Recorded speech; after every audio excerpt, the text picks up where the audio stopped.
Bienvenue dans cette nouvelle édition du 12-15 au sommaire de l'actualité.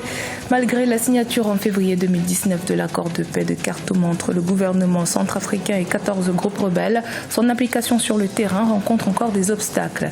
En effet, certains groupes armés signataires de l'accord ne reconnaissent toujours pas l'autorité de l'État. Le Kenya, pays de l'or vert, premier exportateur mondial de thé, est frappé par une crise de surproduction.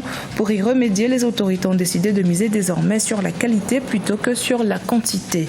Et puis, une des grandes icônes de la musique togolaise s'est éteinte ce lundi 5 août. C'est toute une génération, une histoire qui a disparu avec le décès de l'artiste musicien, peintre et sculpteur Kofi Senaya alias Jimmy Hope.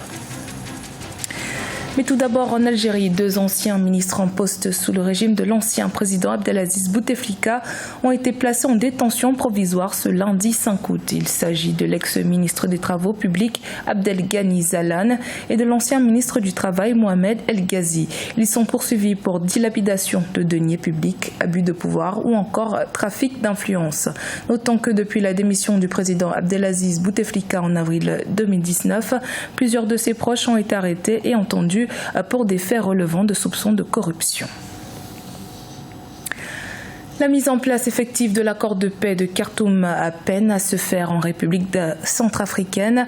Des groupes armés installés dans les périphéries du pays ne reconnaissent toujours pas l'autorité de l'État. Selon l'ONU, ces derniers veulent utiliser l'accord de paix pour renforcer leur influence. Ange Noménia.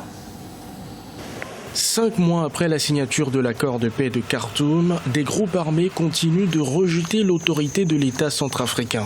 Selon un rapport des Nations Unies, ces derniers ont cherché à exploiter certaines dispositions de l'accord pour conférer une légitimité à leur emprise sur certaines parties du territoire. C'est le cas notamment de la mise en place des unités spéciales composées des combattants et des forces armées dont les chefs de groupes armés ont réclamé le commandement. Il y a eu une économie de guerre qui s'est développée en Centrafrique.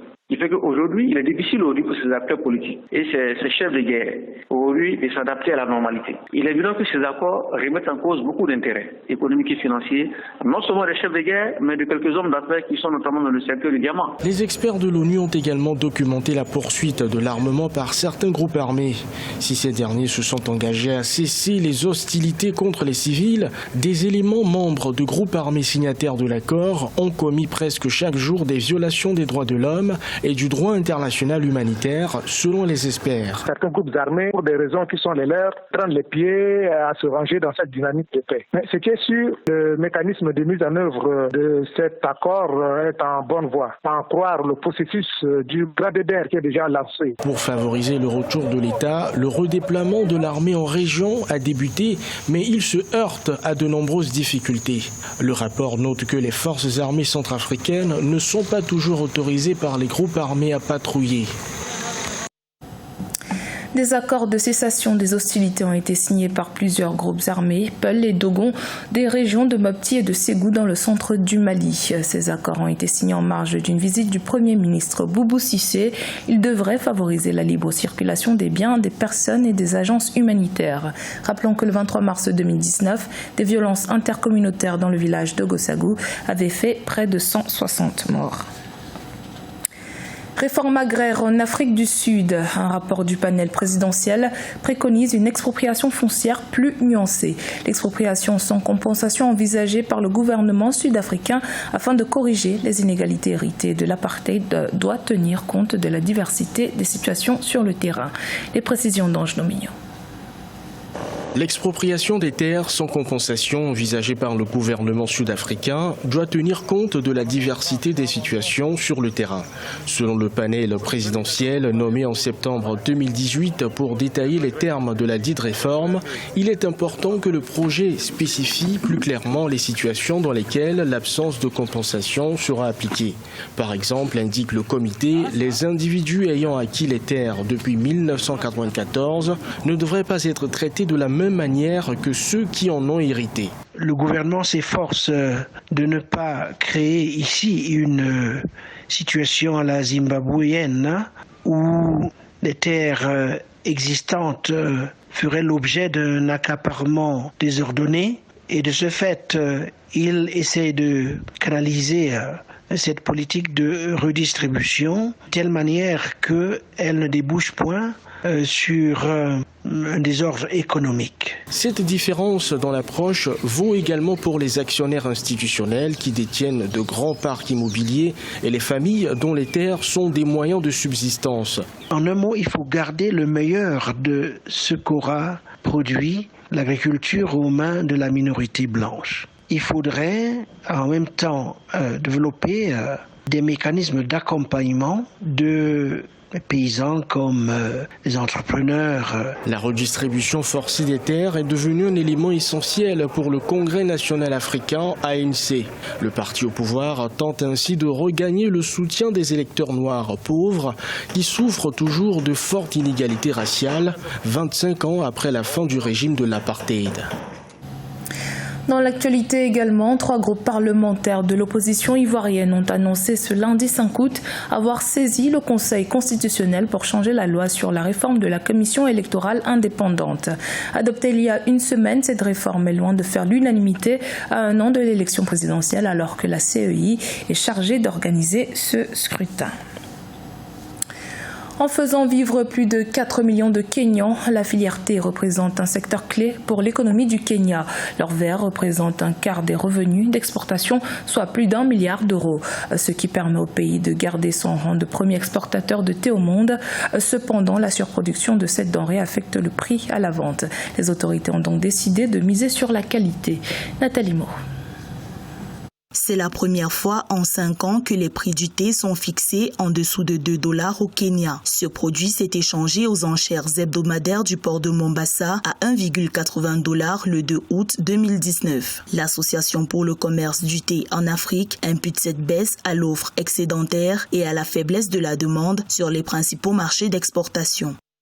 Il aurait été très important pour le Kenya de diversifier l'offre de thé pour réguler et contrôler les prix sur le marché. Le même thé noir qui est produit au Burundi, au Rwanda et certains pays voisins, c'est ce qui a fait que le Kenya ne pouvait pas avoir un contrôle positif ou des retombées positives en matière de hausse du prix du thé noir. Le thé noir est donc resté à un niveau plancher qui a commencé à baisser. Les autorités kenyanes veulent désormais miser sur la qualité du thé plutôt que sur la quantité produite. Elles souhaitent intensifier la culture de thé pourpre, une variété qui offre de la valeur ajoutée, notamment pour ses vertus médicinales. Et le thé pourpre étant demandé plus sur le marché, le Kenya va profiter des mêmes réseaux de distribution, des mêmes filières de création de la richesse et des mêmes filières de création de la valeur pour exporter le même thé mais avec une valeur ajoutée plus élevée. Le Kenya est le premier exportateur de thé noir du monde. Ce produit est également l'une de ses principales sources de recettes en devises, de la même manière que le tourisme, les exportations de fleurs et les envois de fonds de la diaspora. Il s'est éteint dans la nuit du dimanche 4 au lundi 5 août. Artiste aux multiples talents, il faisait du jazz, du rock, du blues. Il était peintre, sculpteur et dessinateur. Il avait à son actif plus d'une dizaine d'albums et plus de 200 tableaux. Kofi Senaya alias Jimmy Hope était un artiste complet que les Togolais pleurent. Portrait de Deogracias Podo. Le Togo a perdu une icône, celui que l'on surnommait le roi du rock'n'roll africain, Jimmy Hope, est décédé lundi 5 août 2019 à Paris. De son vrai nom, Senaya Kofi, Jimmy Hope s'en est allé à l'orée de ses 63 ans. Les réactions de tristesse de son public, mais aussi de musiciens et d'artistes, ont fusé sur les réseaux sociaux. Le chef de l'État togolais Faure Gnassingbé a été l'un des premiers à réagir. Je salue la mémoire de l'illustre défunt, un grand homme qui honore notre pays. Jimmy Hope était un ami, un artiste contemporain accompli qui rend le peuple togolais fier de sa culture. Ses convictions, sa foi, sa vision de l'art africain et universaliste nous manqueront à tout jamais. Je tiens à exprimer à l'endroit de sa famille toute la reconnaissance et les condoléances du peuple togolais. Paix à son âme. Artiste musicien, auteur, compositeur et chanteur, Jimmy Hope était un maître de la scène et un ambassadeur de la musique à travers le monde, mais pas seulement. Il a su également concilier les arts plastiques à l'art de la musique pour véhiculer ses idées sur la colonisation, l'esclavage, la paix en Afrique et les problèmes sociaux. Après 50 ans, il y a des choses qui ont été négatives, mais il y a aussi des choses positives. Les Français nous ont laissé, par exemple, leur langue. Parce que c'est un instrument dont on peut se servir aujourd'hui pour pouvoir communiquer rapidement. Engagé dans la musique dès son adolescence, Jimmy Hope s'était affirmé très tôt avec sa guitare et son harmonica, deux instruments dont il est longtemps resté inséparable. Avec une douzaine d'albums réalisés en un demi-siècle de carrière, cette légende de la musique africaine restera sans doute l'artiste le plus complet que le Togo ait connu. C'était le journal de la rédaction. Merci de votre fidélité. Dans un instant, une nouvelle édition de l'actualité sur Africa 24.